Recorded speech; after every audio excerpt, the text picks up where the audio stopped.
আমরা দেখতে পাচ্ছি প্রেস ক্লাবের এক পাশ থেকে অপর পাশ পর্যন্ত আনাচে কানাচে সব দিকেই সাধারণ মানুষের যে জড়ো হওয়া, সবার একটাই দাবি, নোয়াখালীকে বিভাগ করতে হবে। আমাদের সংগঠন আছে।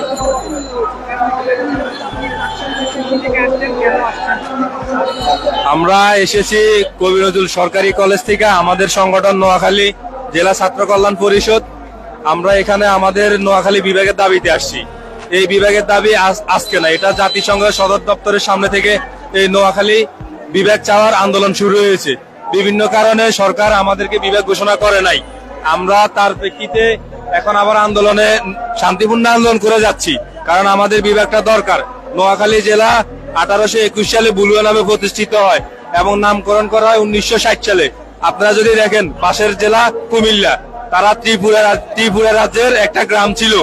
সেই গ্রাম কিভাবে একটা বিভাগ চায়? আমাদের নিজস্ব সংস্কৃতি আছে।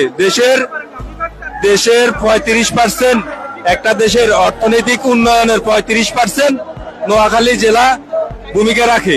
আমাদের জেলা ধনী জেলা, আমাদের 7 বীরশ্রেষ্ঠের 1 বীরশ্রেষ্ঠ নোয়াখালীতে আছে বিশিষ্ট রুহুল আমিন।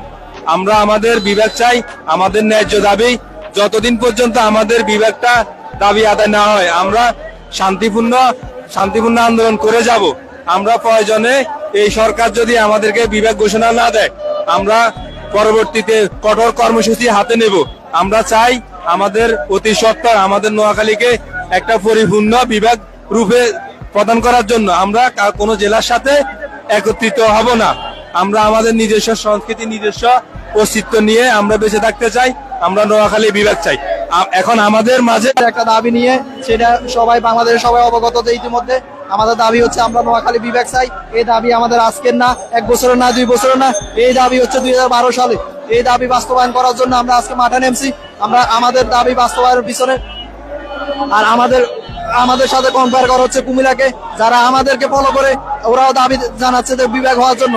কিন্তু আসলে আপনি দেখবেন যে কুমিল্লার নিজস্ব কোনো ভাষা, ঐতিহ্য, সংস্কৃতি কোনো কিছু নাই। তারা দাবি আদায় করতেছে, যার কারণে আমি বলতেছি যে নোয়াখালী অবশ্যই বিভাগের যোগ্য। দর্শক, আপনারা যতটুকু দেখতে পাচ্ছেন তারা